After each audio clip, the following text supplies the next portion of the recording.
Bonjour. Aujourd'hui, je vais traiter une petite question de vocabulaire. Dieu a-t-il un plan? Psaume 33, versets 10 et 11. L'Éternel renverse les desseins des nations. Il anéantit les projets des peuples. Les desseins de l'Éternel subsistent à toujours, et les projets de son cœur de génération en génération. Les desseins des nations. Etsa en hébreu. Conseil, avis, décision, but. Il s'agit du même mot que l'on retrouve dans les desseins de l'Éternel. Les projets des peuples, Machashaba, une invention, une pensée, une cogitation. Il s'agit encore du même mot qui est utilisé pour les projets de son cœur. Quelles que soient les pensées des hommes et l'intelligence de leurs projets, Dieu triomphe toujours par sa volonté. Les pensées de l'homme sont vaines, souvent égoïstes, cupides et mauvaises. Elles sont des plans, des machinations. Les pensées de Dieu sont pures, saintes et bénéfiques. Elles sont éternelles. Dieu n'a pas de plan, car ce mot a plutôt une connotation négative, un plan machiavélique. Mais il a une merveilleuse volonté qui se réalise toujours. La Bible ne parle de plan que pour désigner les surfaces des différentes régions de Canaan à répartir entre les tribus d'Israël, comme dans Josué chapitre 18, versets 4, 6, 8 et 9. Pour les dessins des bâtiments du temple, l'on retrouve dans Ézéchiel 43, verset 10, pour le temple futur, ou pour celui de Salomon dans 1 Chronique 28, 12, et pour les machinations des hommes méchants. Ceci se retrouve aussi au psaume 64, verset 7. Ce psaume dit d'ailleurs, « Il médite des crimes. Nous voici prêts, le plan est conçu. La pensée intime, le cœur de chacun est un abîme. » Dans ce psaume, dans ce verset, le mot plan est shéphes. C'est un apax, c'est-à-dire c'est un mot unique dans la Bible. Il désigne une ruse, une intrigue, un complot. Ce mot vient d'une racine de chapas, qui veut dire chercher, se déguiser. La traduction d'Arby rend bien mieux le passage en disant « la machination est ourdie ». Les méchants pensent leurs projets parfaitement secrets à cause de la noirceur de leur cœur qui les rendrait insondables. Mais rien n'échappe au regard de Dieu qui amènera toute œuvre en jugement, selon ce que dit Ecclésiaste 12, verset 14.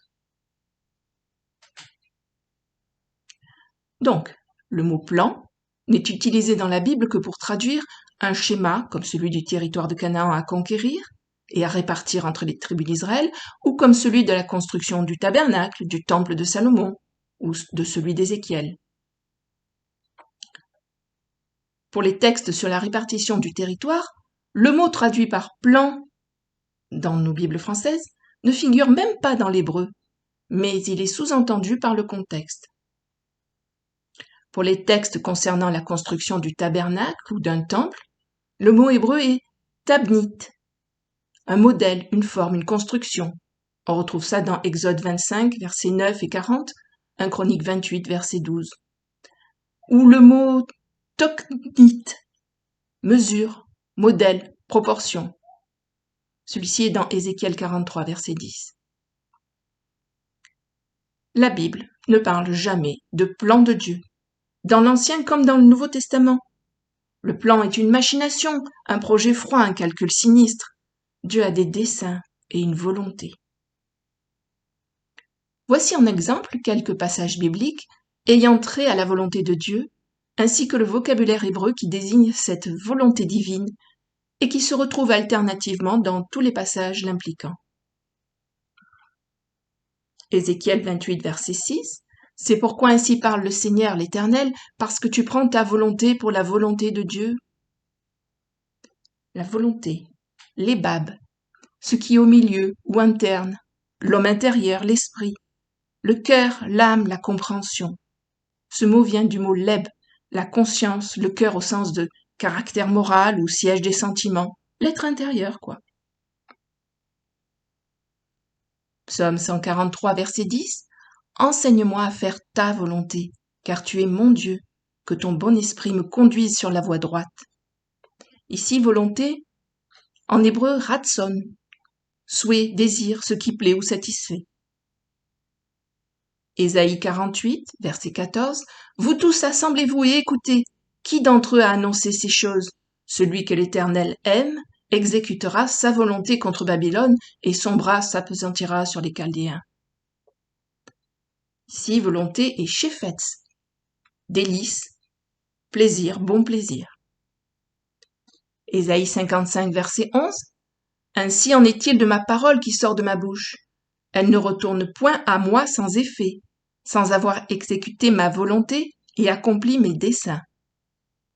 Ma volonté ici est shaphetz, toujours ce bon plaisir, avoir son bon plaisir dans. Et les desseins, c'est shalash, envoyer, étendre au loin, ce qui projette. Enfin, Esdras 7, verset 18. Vous ferez avec le reste de l'argent et de l'or ce que vous jugerez bon de faire, toi et tes frères, en vous conformant à la volonté de votre Dieu. Le mot volonté ici est reut, bon plaisir, volonté, un mot qui est assez proche de ratson, qu'on a vu tout à l'heure. Pour des raisons de commodité de langage, il est souvent question dans les livres chrétiens, les prédications et les enseignements, du plan de Dieu pour les hommes, désignant la trame du salut, et même parfois du plan de Dieu pour l'individu, pour la vie personnelle du croyant. Je reconnais que le raccourci du mot plan est bien pratique, et je ne reproche pas de l'utiliser, tant il est vrai qu'il est simple et courant d'emploi. Mais je tenais à apporter cet éclairage sur ce point, car au fil de mes lectures bibliques, je me suis sentie de plus en plus mal à l'aise avec ce concept n'y figurant pas du tout, et avec tout l'arrière-plan lourd que le mot plan peut apporter. La planification me rappelle mes cours d'histoire sur l'URSS et la lourdeur, la rigidité des plans quinquennaux, bloquant parfois l'économie dans des voies de garage, alors que l'erreur des décisions prises se constatait rapidement. Certes, la volonté de Dieu est déterminée, arrêtée parce que son but est le meilleur pour toute sa création et que Dieu ne commet jamais d'erreur. Mais parce qu'il domine sur toute chose, Dieu n'est tenu par rien et peut accomplir sa volonté librement, sans être soumis à la rigidité d'un plan et d'actions prédéterminées. Lorsque les acteurs de ces desseins manquent le but par leur faiblesse et leurs mauvais choix, rien n'est perdu, car Dieu reprend le fil de l'histoire pour qu'elle aboutisse où il le désire. Le dialogue entre Dieu et Moïse, en Exode 32, versets 7 à 14, à propos du veau d'or, en est un bon exemple. Je t'invite d'ailleurs à le lire et donc aussi à garder à l'esprit que la Bible parle de la volonté de Dieu, qui est merveilleuse, et non d'un plan. Une dernière précision, tu ne trouveras pas non plus le mot plan dans le Nouveau Testament pour désigner la volonté de Dieu. Voilà, c'est tout pour aujourd'hui. À bientôt. Au revoir.